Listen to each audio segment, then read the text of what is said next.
You know, sometimes you have those days where it's like, I gotta get work done in the morning, but after that, I'm pretty much winging it.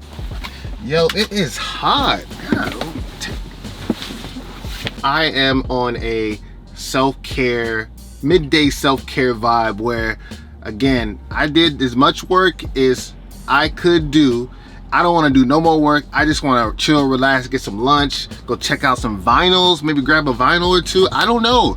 The world is my oyster. I'm trying to get everything done before 4 o'clock. It's now 12:35, and y'all know LA traffic be crazy. Follow along with me. Welcome back to the vlogs. Let's get it.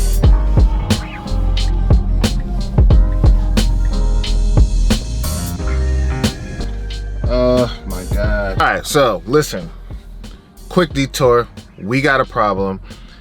I've been dealing with this same exact tire on my left-hand driver's side for 6 months. I'm not even gonna say the same tire.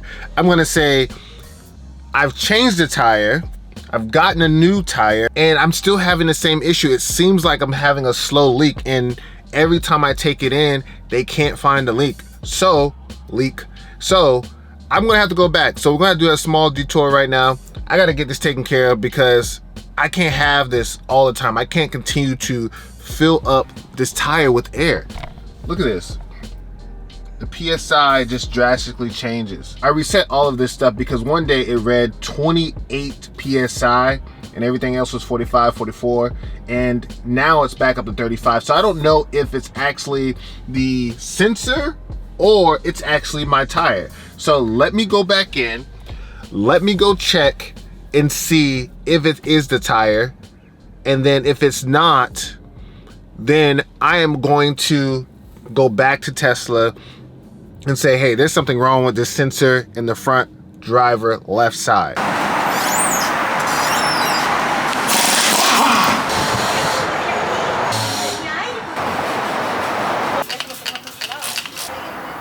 Just need to be switched out for a different one. Yeah.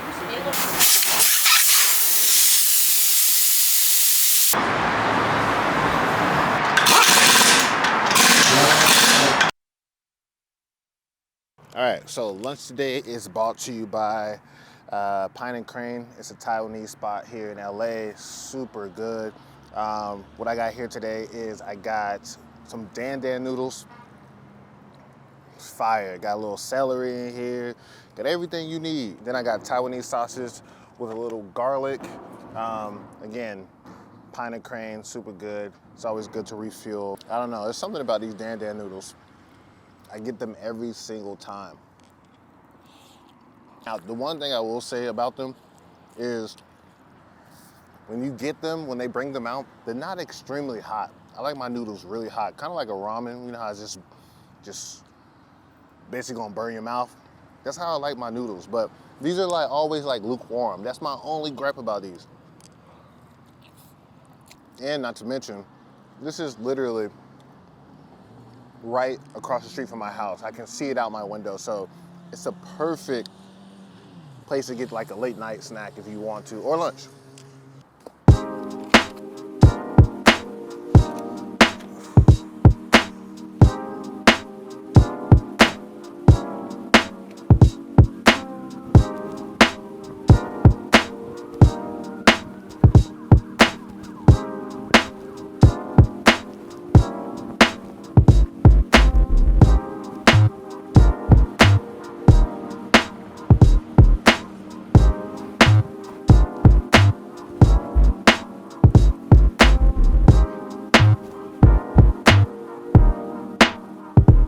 Okay, so when I turned 30, something clicked. I don't know what clicked, but something clicked.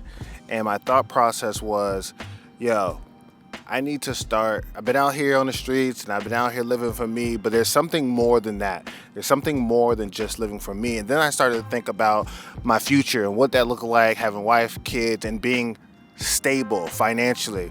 I've been doing social media for a while and it's been really good money, I can't lie. But I started to think about generational wealth. And so that's how I really got into real estate 2 years ago. Well, maybe a little longer. I did a lot of research and how I wanted to go into it, what I wanted to do, what type of investor I wanted to be. Did I want to just get into buying homes and putting people in it and just getting cash flow? Yes, I wanted to do that. That was my first initial thought, buy a multifamily home. So I did that. Last year, I bought a multifamily home, a 3-unit, and which would create really good cash flow. So I started to really think about like, okay, cool. Like if I buy this, I can have $3,000 in cash flow every month. That could pay for my rent. That could pay for car notes or whatever it is. But then I started to think about how can I move faster. Yes, I won't have the ownership, but if I flip houses and did it in a way where I can take my creativity from what I see on a day-to-day basis and how you guys see me cultivate, curate my apartment, like how can I take that creativity and put it toward flipping houses and making a design that people will want to live in and like buy the crib, right? And so that's what I started doing. So now I'm into flipping houses. I'm just finishing up my first flip and it should be ready in literally a week and a half. And in February, we're going to sell this house and I'm hoping it goes to someone who loves the design, but I'm really starting to love this part of the industry. Yes, I still want to buy houses and create cash flow from, people living in it and pay me rent. However, I do love the flipping aspect of it, design it, well, take it from being a dumpster fire and then designing it the way you want it to look and then selling it to someone else. And so that's pretty much where I'm going to be, and that's how I really got started into real estate. I mean, I'm sure I'm missing so many things here. I started getting into the real estate game because I wanted more generational wealth for myself, for my family. I wanted to be able to, hey, if I ever decided I want to step away from social media, I got another outlet for creativity, and that's designing houses, flipping houses. Eventually, I want to go into urban development, basically trying to build houses, build luxury skyscrapers and stuff like that with a team. That's where I want to go. Like, I've been doing this whole social media content creation for about 8 to 9 years, and it's been great. Like I said, it's been great, and it's been a place where I can kind of put my creativity and see it blossom. And now I want to kind of like be hands-on a little bit more and build something. That's what I want to do. So that's real estate. That's the real estate, and that's how I got into it. And listen, I'm about to go crazy.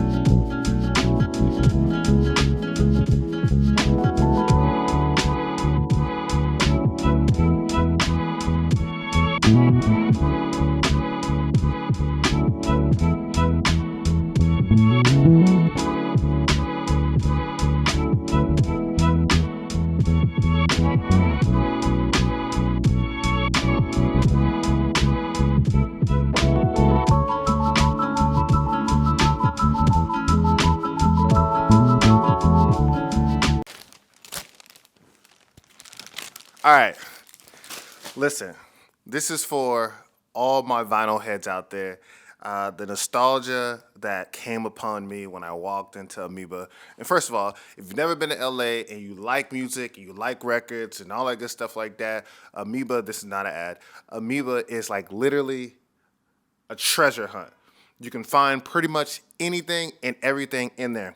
But I did want to show you guys this because honestly, doing these videos, it's one of those things where it's like you guys are getting to know me. Shouts out to all the people who have been rocking with me for 3 years, and I haven't been really consistent. This year's going to be different. But I figured that I should start bringing in things that I actually love. And one of those things is going to a record store. Gives me a peace of mind to be able to just to kind of find things that I've been looking for a long time, find things that like are not found anywhere, things that just pop up that haven't been pressed in a long time, like these 2 items that I picked up that you guys seen earlier. it's really one of those things that kind of eases my mind, brings me to peace, like just different other things, like the Lego set that I did on TikTok and Instagram. Those things kind of bring me joy. But I did want to show you guys what I picked up, and let's talk about it just for a little moment before we get up out of here on this video. All right, first up, I mean, come on, dog. Brown Sugar, the album by D'Angelo. This album hasn't been pressed in so long. I've been looking for this album probably every month for the past maybe 3-4 years, ever since I started really getting into vinyls. This album, bro, like it was going for like $500, $300, $400 up in that price range on certain sites like Discog. It's one of the things where I seen it and I was like, what? What's happening? So I had to get it. Brown Sugar, Lady, bruh, Cruising. This album, front to back, is a classic. This is going to be one of my staples in my vinyl collection. We're going to do a video about my vinyl collection because I think I got some good pieces up in there. But this is going to be one of my staples in this vinyl collection. You just can't go wrong with D'Angelo. It just sets the mood, especially on a Sunday, weekend day, where you just kind of cleaning up or you just want to chill, vibe, have you a scotch, whiskey, whatever it is. You just want to vibe out. This is the record. Next up, but last but not least, this is another record that like I just been trying to find for so long, and again, it hasn't been pressed in so long, and it was going for $200 to $300, and I was like, I ain't paying for that, but I found it. Like this was the first album I found it, like you guys saw.